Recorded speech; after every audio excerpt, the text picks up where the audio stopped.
Hello, everybody, and this is Stacey from The Advisor. And today I'm very excited because I have a very special guest.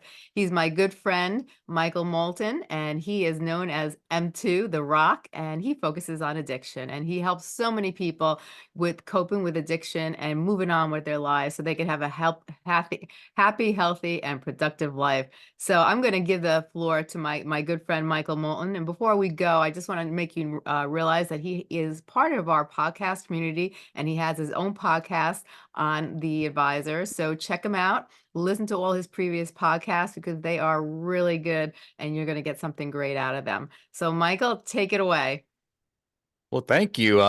It's good to be back and really enjoy our friendship that we're developing. And I love what you're doing, and I can't wait to have you on our show Yeah. because I want to, hear about your story, and I can rib you about the Dallas Cowboys. So we are based in Dallas. We are based in Dallas, Texas, and thank you for everybody tuning in and listening today or watching. So, you and I talked offline about, and you brought up a great question, like, what are the 12 steps in a 12-step recovery, and how does that work? And I gave the response to you that, the 12 steps of recovery is really made for everyone, and at M to the Rock and myself, I don't wave a flag for any support group. I protect the anonymity of these groups.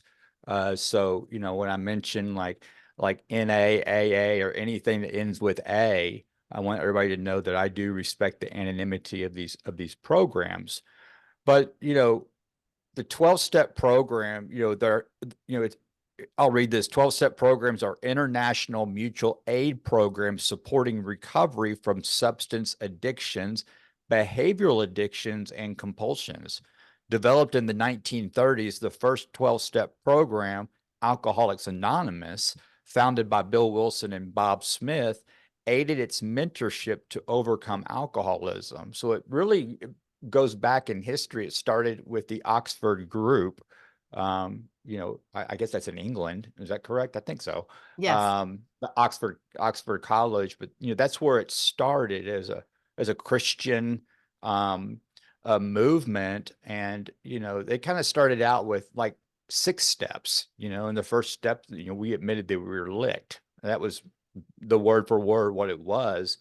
And then Bill Wilson and Dr. Bob worked on it and turned it into a 12-step program. And I'd like to walk your viewers and listeners, through that real quickly. Is what is it, And if you want to break it down real simple, and it's been really helpful for me, is that, steps 1, 2, and 3 is simply trust God, and it's a God of your understanding. Okay. 12-step recovery is not a religious program. It is a spiritual program.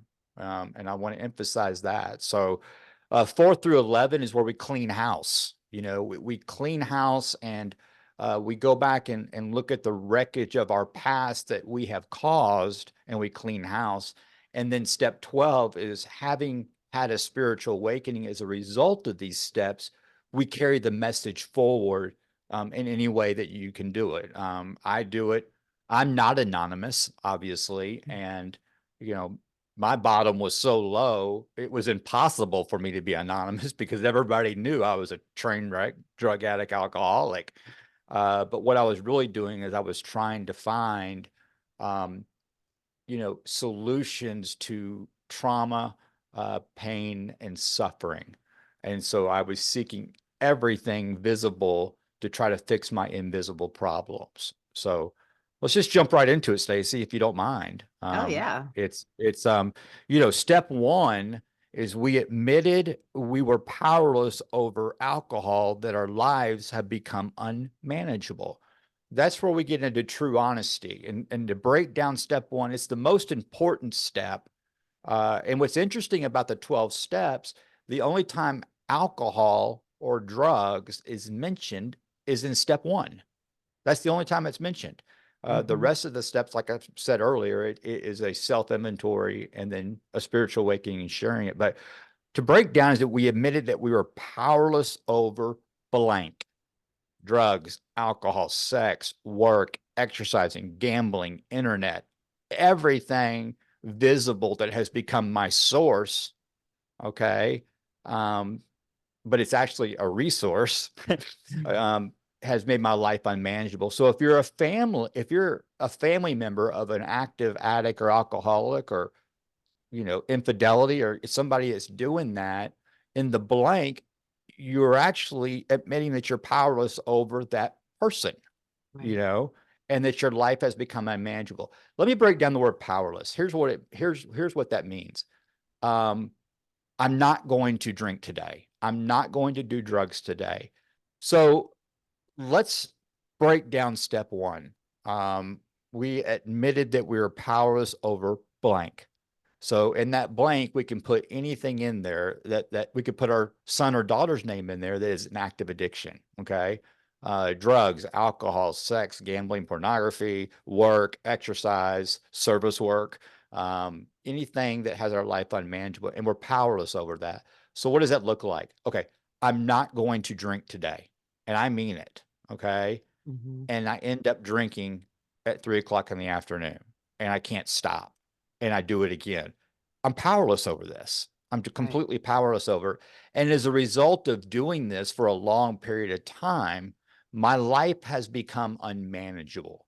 Okay. And Hmm. we know what that looks like, and it's progressive. It's Right. very progressive in my story. And my life was completely unmanageable, not as a result of my actions, stuff like that. It was simply a result of me putting substances into my body. So Right. that's step one. Step two is came to believe that there's a power greater than ourselves to restore us to sanity. Okay. A lot of times when people talk about power greater than ourselves to restore us to sanity, they immediately start talking about God and religion and church. That's not what this is about. There is a power greater than ourselves to restore us to sanity. And what that is we start feeling the feeling of hope. And that is a result of being in a support group meeting, and we connect with everybody in there. And like you're doing, shaking your head, Yeah. that means there's a connection. That means I understand. I can relate to what you're saying. And we start feeling some hope. We don't feel like we're the only one thinking this way. And Mm-hmm. so what's interesting about that is that it's connection. And the spiritual principle behind it is hope. Steps one and two have nothing to do with God. Okay. And this is where, I mean, I love the churches and what they do. And my personal story is I was told to go to church and to seek help for my addiction. And the first thing they told me, they go, "Have you accepted?" I said, "I got a cocaine and alcohol problem, and I want help." You know, Yeah. "Well, have you accepted Jesus Christ as your Savior?" And I'm like, "What are you talking about? What are you talking about?" I'm like, "I just told you what I need help with." And they go, "Well, have you joined the church?" And I'm like, "Oh man, kick rocks." And I'm out. Okay. What they're saying, I get today, but they're not listening. Okay. Because it's steps one and two are not about God. So Hmm. the more that we understand this power greater than ourselves, other than Right. me, is helping me. Step three is when we made a decision to turn our wills and our lives over to the care of God as we understood him. Right. Okay. And that's where we make that decision to turn it over to a God of our understanding. For me, okay, it's Jesus Christ, and that works for me. It makes Right. sense to me, okay? And I got deeper into it. Now, people in a 12-step recovery after the third step, they go, "Oh my God, we got to go to the fourth step, the dreaded fourth step." Okay. Well, if I'm dreading doing step four, which is made a searching and fearless moral inventory of ourselves, which is courage, vulnerability. Okay. We start thinking about, okay, I got to write down all the bad things I am and all this. If that's the way we feel, we did step three wrong, because why would a God of our understanding want to shame us? Right. Okay. So once we do step three correctly and we turn it over to God, we go in and, oh, let me touch on something. Hmm. It is paramount. And the only way we do the 12 steps is with a mentor, a sponsor who has Yes. worked through this and has long term recovery. Okay. Right. You cannot, I very rarely say you, but I, we, you, we cannot do this by ourselves. because Mhm. I lived my whole life making my own decisions. And look where it got me, Right. right? So it's paramount to have that mentor. Okay. So a moral inventory of ourselves, it's like any business, they do an inventory. Okay. If I have a shoe company and I have red shoes and I have white shoes and I do an inventory, the white shoes are sold out and I got a lot of red shoes. What am I going to do? I got to get rid of these red shoes and order more white shoes. Okay. That is an Right. inventory. Okay. But I also get to figure out I made a really good decision on getting white shoes. So a moral inventory, we don't find out what we're bad at. We get to find out what our assets are. Right. Okay. And so that's the great thing about step 4. And we list our resentments and we list our fears. We do a sex inventory. Was I selfish? What were the causes? What were the effects? And that's where, in my previous story about if I have a resentment, I play a role in it. Right. Okay. And it's interesting, people in early recovery that really have gone through steps 1 and 2 and they're feeling hope and they have that connection. What really happens is they go, I don't have any resentments. I feel great. I go, really? I mean, you've been clean for like 8 months and you feel great. You don't have any resentments? And they go, yeah. I say, okay, perfect. Here's what I want you to do. I want you to write a list of everyone who owes you an apology. Oh, I can do that. And once they do that, there's like 50 people on there. And I said, okay, good. You just wrote your resentment list. Mhm. If you feel like someone owes you an apology, it's because I have a resentment towards them. And Yeah. today I can honestly say that no one owes me an apology. I don't expect an apology from anyone. Right. Um, so that's step 4. And then step 5 is we'll call it confession with our mentor or sponsor. And it's very important that men work with men and women work with women. It's very important, okay? Because if we mix the two, the motives, the flesh comes out, and um, we can't be in a relationship for the first year of recovery or until we work the 12 steps because I got nothing to give anybody, right? Right. So we admit to God, to ourselves, and to another human being the exact natures of our wrong. Also, in steps 4 and 5, we get to answer that question of I don't know why I'm doing the things I'm doing. When people would ask me, like, why do you keep doing this? It's a cycle. We can see it coming. Why do you do it? I would get so angry. But the reason why I was angry, that the true answer is I don't know. And we get to find out in 4 and 5. 6, we're entirely ready to have God remove all these defects of character, all of our defects of character. We want to remove them. Procrastination, manipulation, lying, white lying, embellishing, all the things, cussing, just all these symptoms, and those are called relapse behaviors. So we Mm. get to realize when I start doing this, I'm relapsing, you Right. know, for the families, if I start I'm in my head and I want to go look through my son or daughter's or husband or wife's phone, wait a minute, what am I doing? I gave this to God and I've got to stay in my lane and work on me. Yeah. Step 7, we humbly ask him to remove our shortcomings. Okay, all these things, God, we ask you to remove them every Right. morning. Just take away. How can I be of service for you, God? Take these shortcomings away. All right, our Right. character defects.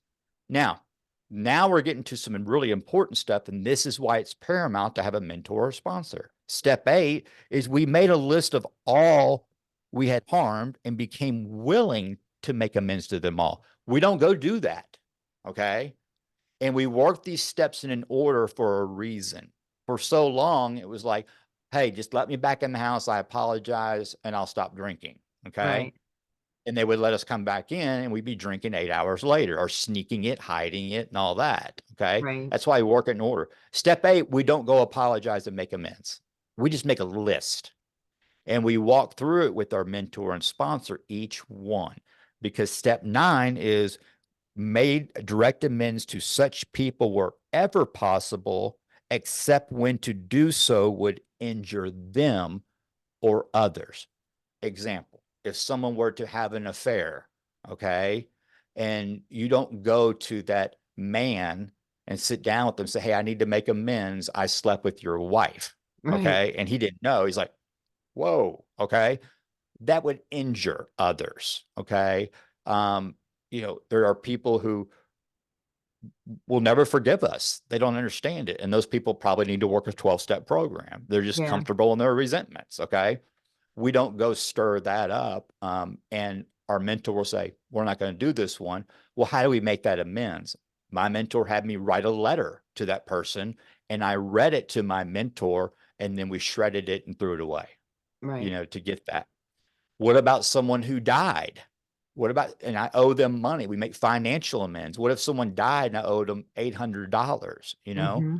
I heard a story one time is that, well, he's dead. We're going to write the letter. We're going to read it to each other, burn it, or throw it away. But I want you to go buy 8 $100 gift cards at Home Depot, Lowe's, or a grocery store. And I want you just to give it to someone that's in need. You Hmm. can make that financial amends. There's different creative ways to do it, Right. but we make these amends for us. We make them for us. And a Hmm. lot of the people that we approach, they go, man, I forgot all about that, but Yeah. I'm in my head the whole time thinking they're thinking about me the whole time. Or Hmm. they respect it and it actually helps them. Yeah. So that is step 9, and that's why it's paramount. But also, we don't make amends, because if they were to ask me the question, why did you do the things that you did? Because I worked steps 1 through 9, I can answer it. I Right. was selfish. Okay. I was thinking about me.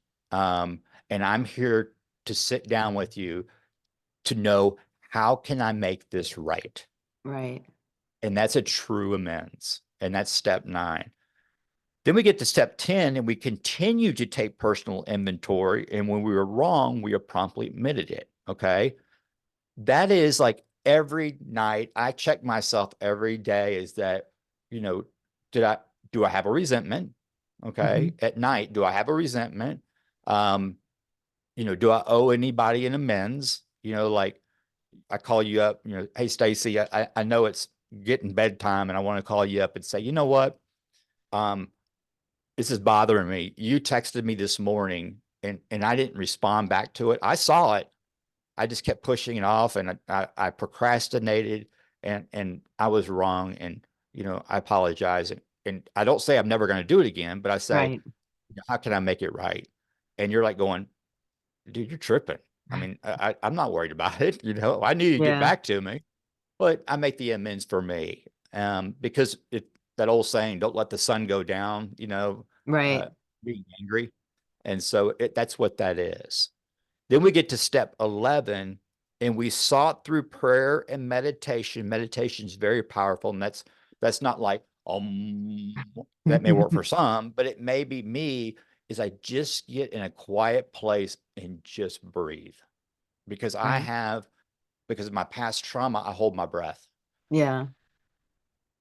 Just breathe, and oxygen feeds the brain, and you feel good. It boosts, I don't know all the chemicals, dopamine, serotonin. Yeah. I think I know what I'm talking about, but I don't. But Hmm. just a deep breath, like right now, just deep breath down to your toes and exhale. And I used to hear people say that. I'm like, man, it's trash. No, it works. It really does work. And even, Lee will say, breathe, because I will literally hold my breath and I don't realize I'm doing it. Right. Meditation, prayer. When we pray, we get honest with our God of our understanding. No long King James version scripted, repetitive, repetitious ritual prayers. They don't work. Okay. Right. Get real with God. Talk to him like you and I talk. You Right. know, why, God? I need this. I want this. Help me see it through your perspective, because I'm not seeing it, because I'm seeing it through my perspective. Hmm. Help me with this. Amen. Those work, you know, and Yeah. so that's, prayer meditation. I pray all day long. I mean, I just talk to him. I just, okay, God, I'm about to be on the show with Stacey. I got stuff to do. I breathe. And I said, just put the words in my mouth so I can be of service to help someone, Yeah. someone.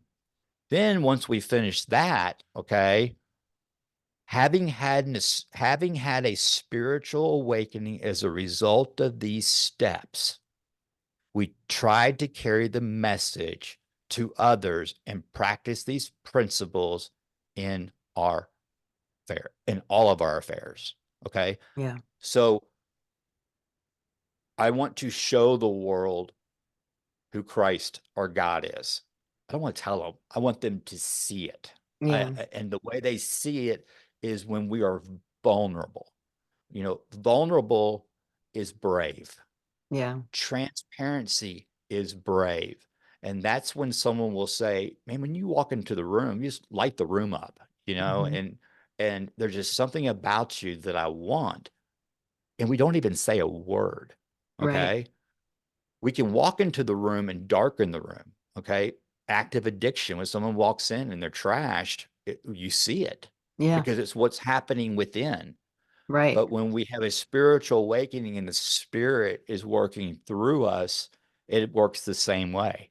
Hmm. Something happening within, there is a visible result. And that's how we carry the message forward, for moms and dads who have lost a kid to drug and alcohol overdose. Okay. Right. What is the solution? Work these steps.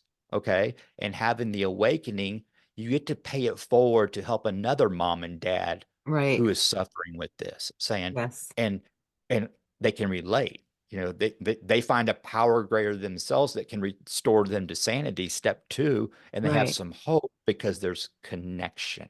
Yeah. And that is a brief, overview of the 12 steps. Steps 1, 2, and 3 is trust God. 4 through 11 is clean house. And then step 12, we carry the message forward by our actions, not our words. Right. And it is it's saving a lot of lives. It changes a lot of lives. And I challenge everyone to work a 12-step program, not by yourself, with a mentor who has gone through that. And your life will be changed forever. You know, there are 3 pertinent ideas in the book of Alcoholics Anonymous. Once again, I'm not representing anything, okay? Hmm. But it's powerful. It says, A, that we were alcoholic, drug addict, gambler, sexaholic, whatever holic it is, anything visible that has become your source and has made your life unmanageable, okay, Yeah. that we were that and could not manage our own lives. B, that probably no human power could have relieved us of our addiction. And C, that God could and would if he were sought. Hmm. In closing, it's not a religious program. It's a Right. spiritual program. Hmm. And so that is the 12 steps of recovery. And I hope this helps. And there are spiritual principles behind each step. The spiritual principles behind step 1 is honesty. Step 2 is hope. Step 3 Hmm. is faith. Step 4 is courage. 5 is integrity. 6 is willingness. 7 is humility. 8 is self-discipline. And 9. Um, and then step 10 is perseverance. Step 11 is spiritual awareness. And step 12 is service. And I can't serve if I cannot provide a solution for resentments. Right. And that's it.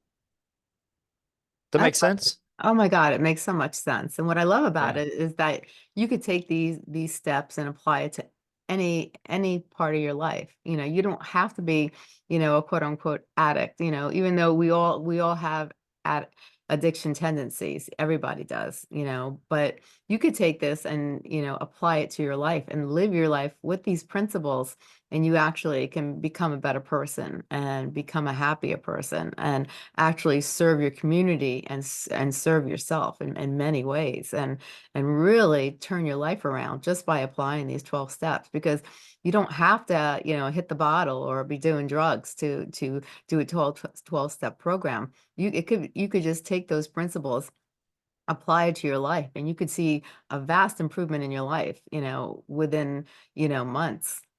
Definitely, I think. That's beautifully said, and, me personally, what I've realized, and I hope your audience can relate to this, is that my whole life I was leaning on resources. Okay. But I wasn't turning to the source. Mm-hmm. Okay. Resources were becoming my idols. Yeah. That's when I say we are all addicts. And when Mm-hmm. I catch myself leaning on resources that I think is the source, I'm in relapse mode, Right. right? So when I turn to the source, God, Christ, when I turn to that, they provide the resource. Yeah. And that's why our world and culture today provides these false resources Mm-hmm. that keep us in chaos and confusion Yeah. because it's spirit, mind, and body. And Mm-hmm. if that gets out of order, there's chaos in my life. Okay. Yeah. The spirit feeds my mind Yes. and the mind feeds my body. And Yes. that's when they go, God, you look so good. Mm-hmm. You have come so far because that's in order. Yes. Okay. If it was the drugs and alcohol feeding my mind and then my mind feeding my body as a result of that source, I Mm-hmm. looked horrible, but Yeah. I thought I looked good. You know what I mean? Yeah. And that's a great example of how that works.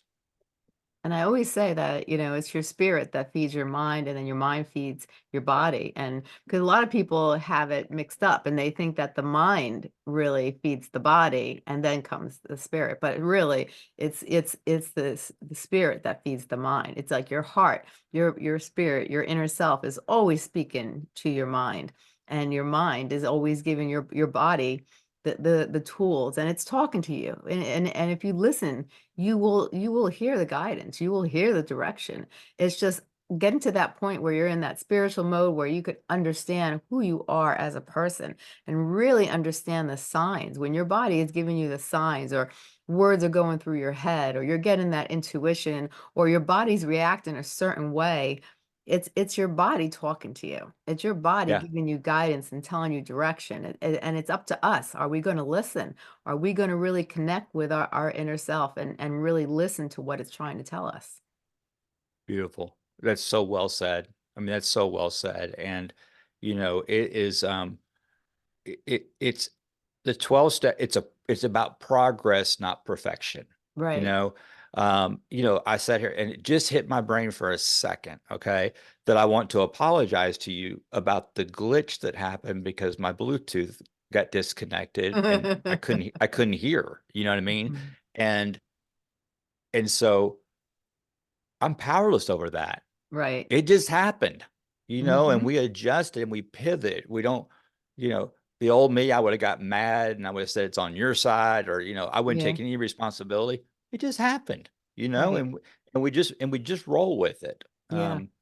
So it's that's where I see growth as I'm sitting there thinking about that. I used to get Right. tense and uptight. Oh my God, I didn't do good. And it ain't about me. Right. It ain't about me.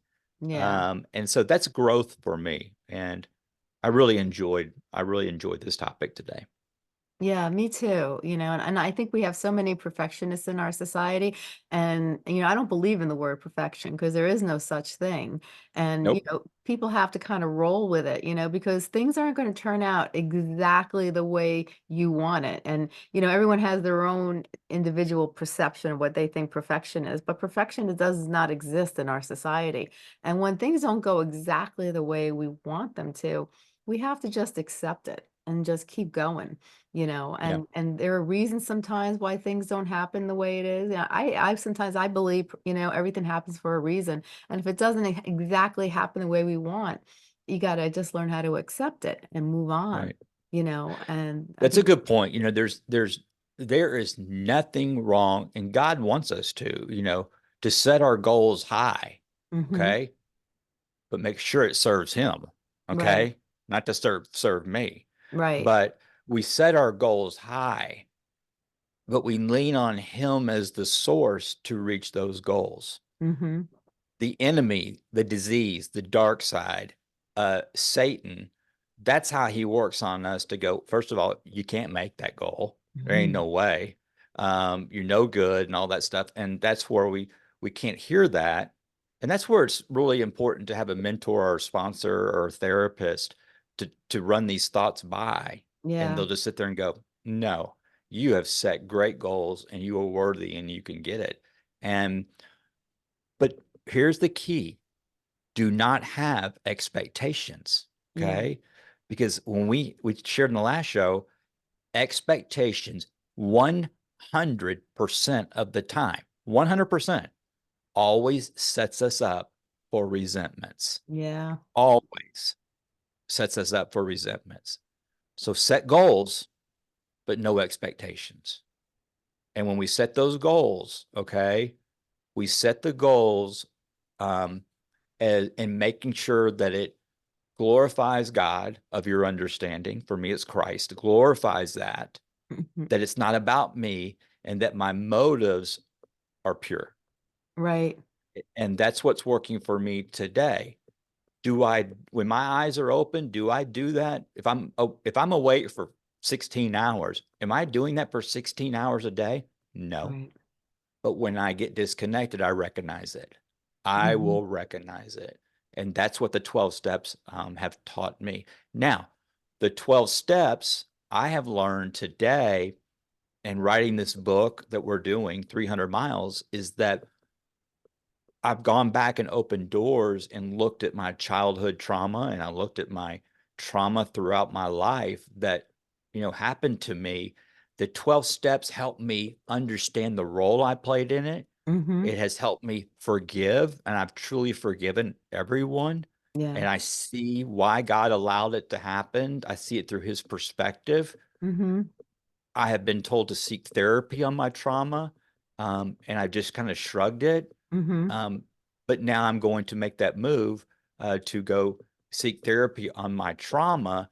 And because as a result of doing that, my spirituality will actually get larger, Definitely. larger. So there are some things that the 12 steps um, can help me recognize, but Right.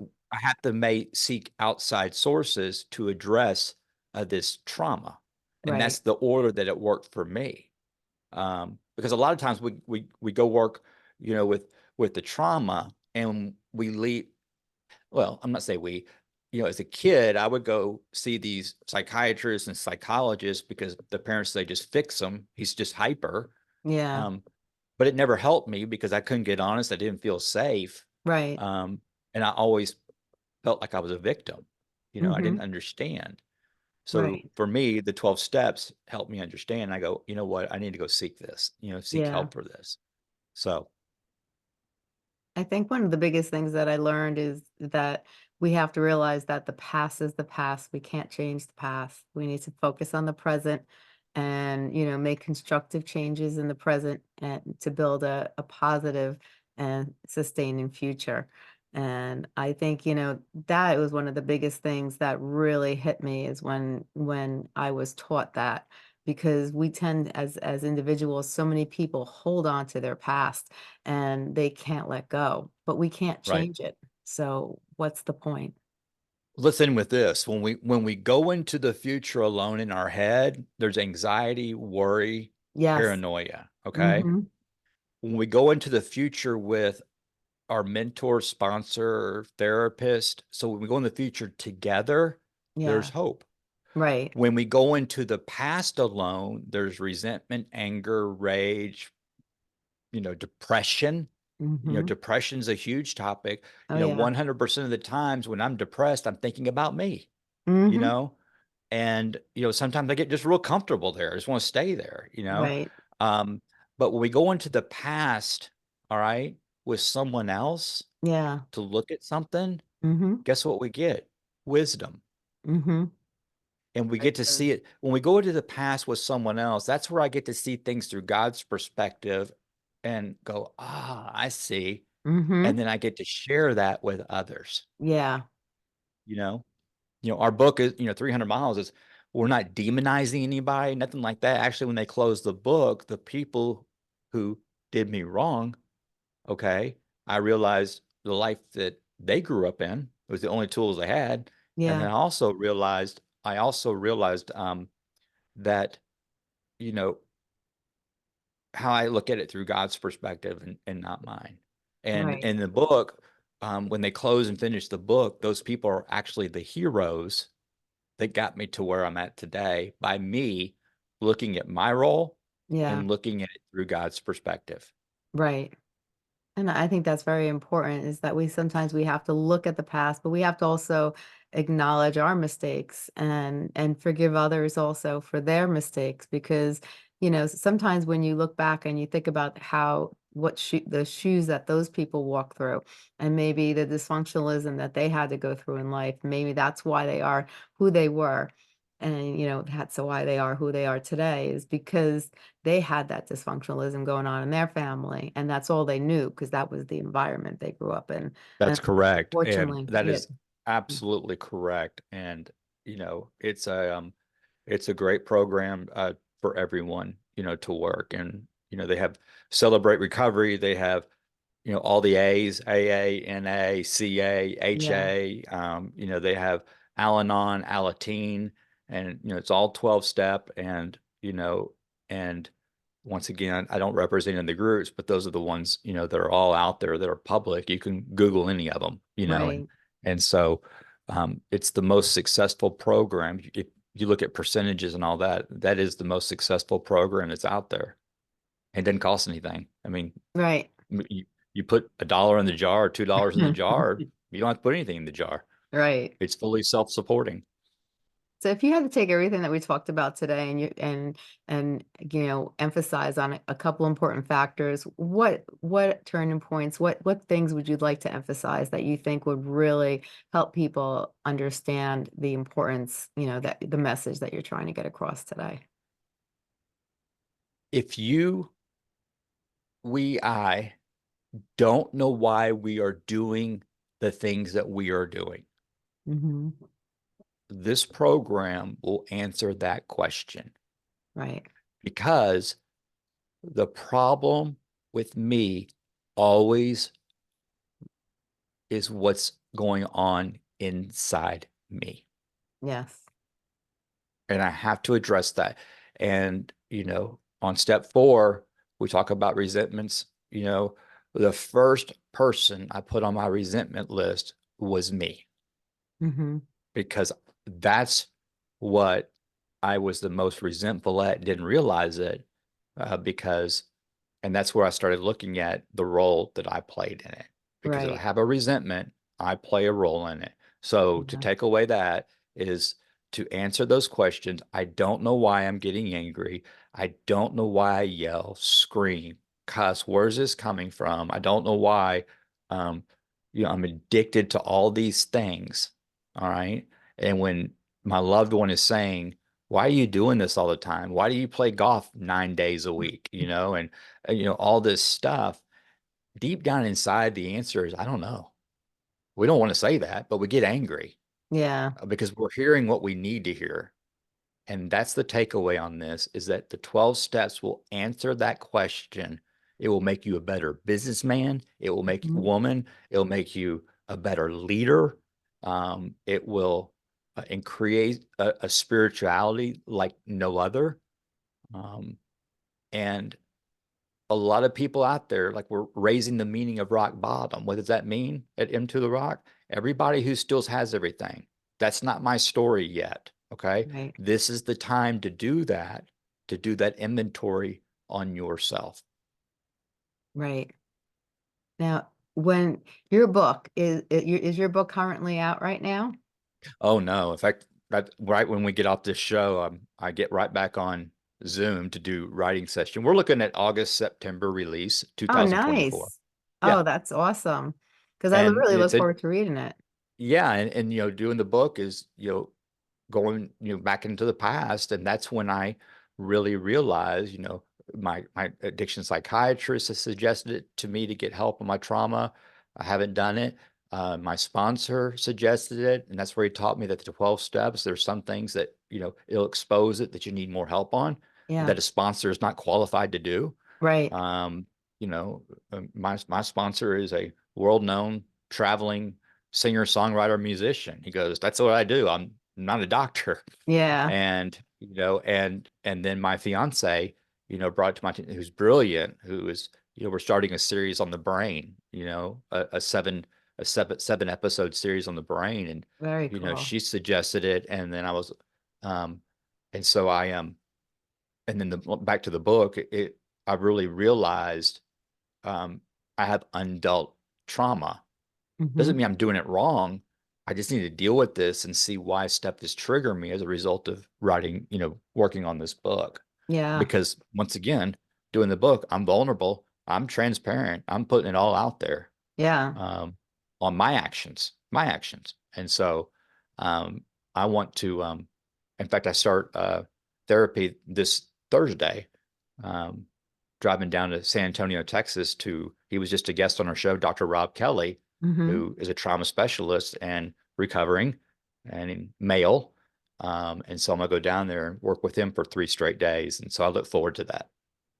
That's I'm awesome. not willing to do it. I'm not doing it because anyone told me.